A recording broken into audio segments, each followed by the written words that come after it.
All right, our next video is going to be about steel. Okay, facts about steel, this new wonder metal. So in 1856, Henry Bessemer, this British guy, invents a cheaper way to produce large quantities of steel by taking iron that's at 2200 degrees and blowing cold air in through a pipe. It separates all the carbon out, and now you have steel. You can just scrape the carbon off the top.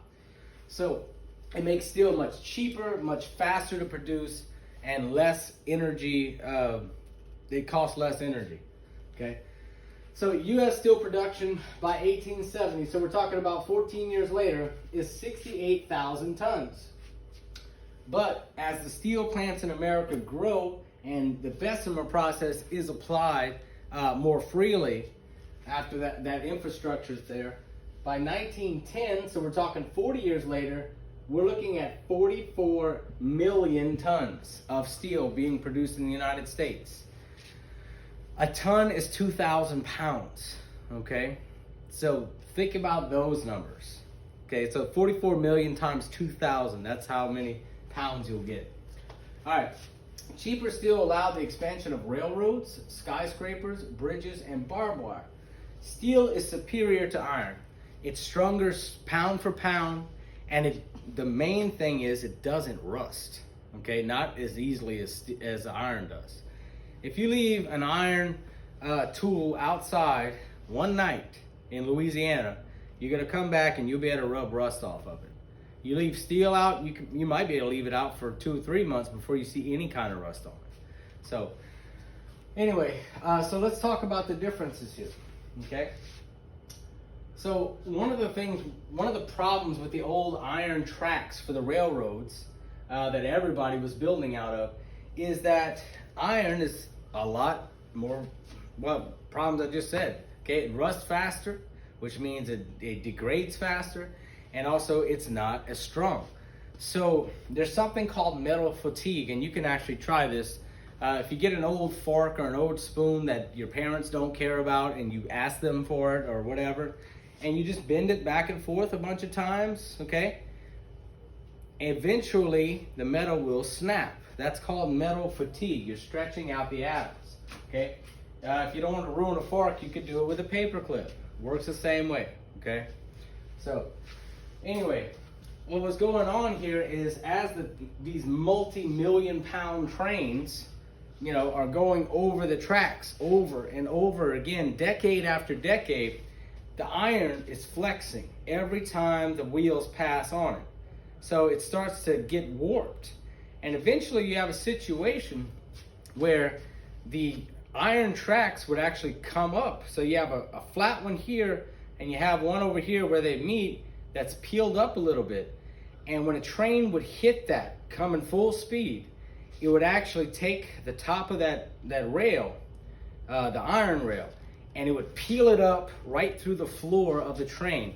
So you can imagine, let's say you're riding a train, you've just sat down, you're having your dinner, and all of a sudden your train hits that worn out track.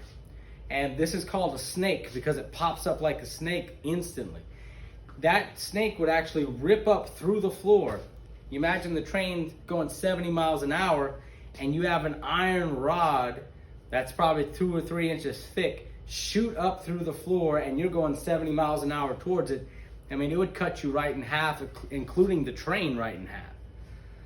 So to stop that from happening, we start using steel tracks, and all of these derailments, plus the time zones that we talked about in Migration West, help with the safety, as well as the air brakes of George Westinghouse.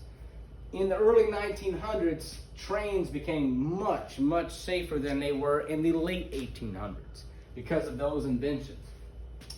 All right, next one. Let's talk about bridges, okay?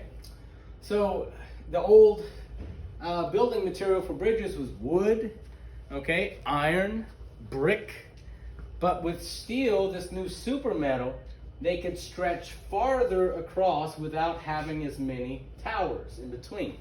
So you could go across a river like the Mississippi River that's a mile long and maybe only have one group of pillars in the middle. Okay, that's what makes it pretty special. All right, Skyscrapers. Let's talk about skyscrapers, okay? Well, let's talk about barbed wire first. Okay, remember what I told you about the iron tools? When you leave them outside, they rust within a day. How about iron barbed wire? It's little skinny wire. So basically, when you put an iron barbed wire fence out, within 10 years, you have to replace it because it completely rusted through. Where right now, there are still some steel barbed wire fences that are up from the 1800s out west where it doesn't rain that much. So if you got steel plus an environment like the desert, you're basically probably never gonna have to put another fence up in your lifetime. Whereas if you got an iron barbed wire fence in Louisiana, it might last 5 years, you know? So the other thing is skyscrapers, okay? Look, y'all, this is a painting of New York City before the invention of cheap steel. This is today, okay? Look at the massive difference here. Look how low all the buildings are, okay? I mean, the tallest one might have been 6 or 7 stories tall, okay? Maybe 200 feet. And then it got up to 600 feet without steel. But whenever steel comes along, you have these massive buildings that are 2,000 feet tall eventually. I think right now the world record is somewhere around 3,000 feet tall, and that thing is built of steel. Okay, it's stronger and it lasts longer. All right, so that's the question about steel for you.